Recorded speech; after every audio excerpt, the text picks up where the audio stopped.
आज के इस एक्सप्लेनर में हम एक बहुत ही दिलचस्प विषय पर बात करने वाले हैं। हम देखेंगे कि दुनिया के अलग-अलग कल्चर्स में खूबसूरती या ब्यूटी के मायने आखिर कितने अलग होते हैं। सोचिए, जो चीज़ एक देश में ब्यूटी का सबसे बड़ा पैमाना है, वही किसी दूसरे देश में बिल्कुल आम या यहाँ तक कि नकारात्मक भी मानी जा सकती है। तो चलिए शुरू करते हैं।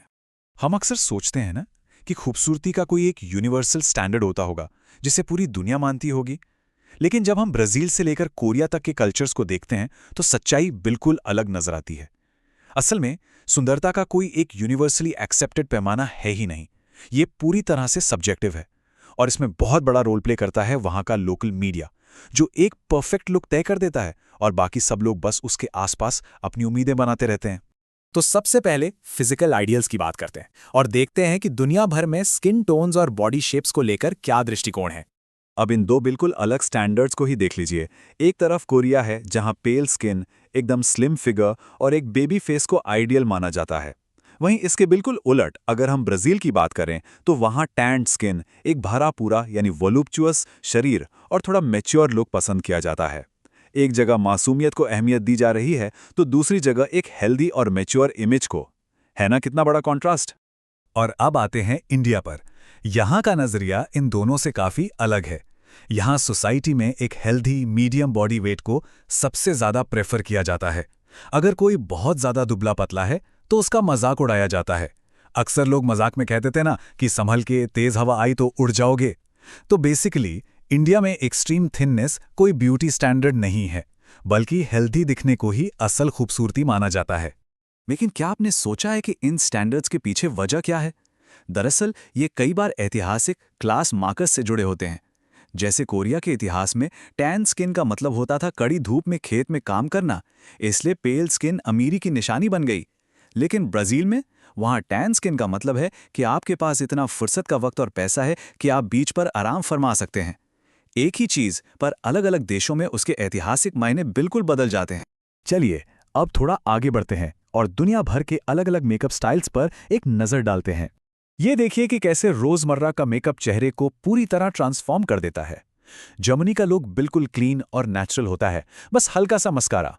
उसके बिल्कुल विपरीत ब्राजील में टैंड लुक के लिए हैवी कॉन्टोरिंग, ब्रॉन्जर और एंगल्ड आईब्रोज का चलन है। अगर इंडिया की बात करें तो खासकर शादियों या फैमिली फंक्शंस में हैवी आईलाइनर और स्मोकी आईज पर पूरा फोकस रहता है। और कोरिया में वहां लोग सॉफ्ट पिंक ब्लश और एकदम सीधी आईब्रोज पसंद करते हैं ताकि लुक एकदम नरम और मासूम लगे। और सिर्फ मेकअप ही नहीं, भाषा में भी एक बहुत ही मजेदार कल्चरल अंतर देखने को मिलता है।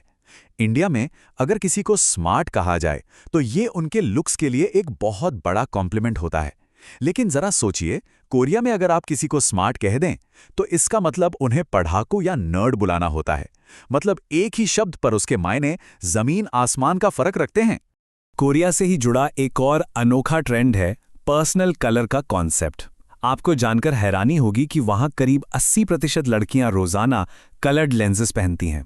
वो अपनी आंखों के नेचुरल कलर को छुपाकर अपने स्किन टोन के हिसाब से लेंसेज चुनती हैं। लेंसेज पहनना वहां इतना आम है कि 20% से भी कम लोग अपना नेचुरल आई कलर रखते हैं। सोचिए ये कितने बड़े पैमाने पर होता है। अब इन सब चीजों का एक दूसरा पहलू भी है। चलिए देखते हैं कि इन स्टैंडर्ड्स पर खरे उतरने का सामाजिक दबाव कितना बड़ा होता है। कोरिया जैसी जगहों पर खूबसूरत दिखने के नियम इतने बारीक हैं कि आप सुनकर दंग रह जाएंगे। ब्राइट पाउडरी स्किन, सिर का आकार काफी छोटा होना, घने बाल, एकदम तीखी नाक और डबल आईलिड्स का होना। ये लिस्ट इतनी लंबी और सख्त है कि ये लोगों पर एक भयंकर दबाव डालती है, और ये दबाव अक्सर बचपन से ही शुरू हो जाता है। और जब दबाव इतना ज्यादा हो तो इसका असर भी वैसा ही होता है। कोरिया और ब्राजील दोनों जगहों पर प्लास्टिक सर्जरी अब इतनी नॉर्मल हो चुकी है कि लोग इसके बारे में आम बातचीत करते हैं। लेकिन इसके मुकाबले इंडिया में प्लास्टिक सर्जरी को आज भी काफी नकारात्मक नजरिए से देखा जाता है और वहां सोसाइटी नेचुरल ब्यूटी को ही सबसे ऊपर मानती है। ये सच में एक बहुत बड़ा सामाजिक अंतर है। ये क्रेज सिर्फ पर्सनल लाइफ तक सीमित नहीं है, ये प्रोफेशनल लाइफ में भी घुस चुका है। कोरिया में कई कॉर्पोरेट जॉब्स में रेज्यूमे के ऊपर अपनी फोटो यानी हेडशॉट लगाना जरूरी होता है। इसका सीधा सा मतलब ये है कि आपकी खूबसूरती अब लिटरली एक करियर क्वालिफिकेशन बन चुकी है, जिससे फिजिकल अपीयरेंस के आधार पर डायरेक्ट भेदभाव होता है। आखिर में ये समझना बहुत जरूरी है कि ये रिजिड स्टैंडर्ड्स भी धीरे धीरे कैसे बदल रहे हैं। भले ही हमने अलग अलग कल्चर्स की बात की, पर सच्चाई ये है कि किसी एक देश के अंदर भी भारी विविधता होती है।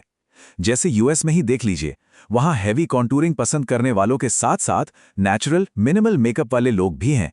और इंडोनेशिया में अलग अलग एथनिक ट्रेट्स का खूबसूरत मिश्रण है, जहाँ बस एक नेचुरल स्माइल को सबसे ज्यादा अहमियत दी जाती है। इसका मतलब साफ है कि कोई एक सिंगल ब्यूटी स्टैंडर्ड सब पर राज नहीं कर सकता।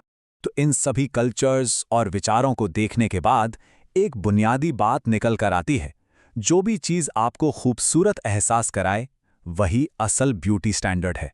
क्योंकि असली खूबसूरती बाहरी दिखावे में नहीं, बल्कि आपके अंदर के आत्मविश्वास और अपनी खुद की स्किन में कंफर्टेबल महसूस करने में होती है। इस एक्सप्लेनर को ख़त्म करने से पहले चलिए एक सोचने पर मजबूर कर देने वाले सवाल पर गौर करते हैं। ये जो लोकल और पूरी तरह से सब्जेक्टिव एस्थेटिक ट्रेंड्स होते हैं, आखिर क्या इनके आधार पर किसी की पर्सनल सेल्फ वर्थ या अहमियत को तोलना सही है? उम्मीद है इस चर्चा ने आपको इस विषय पर एक नए नज़रिए से सोचने पर मजबूर ज़रूर किया होगा।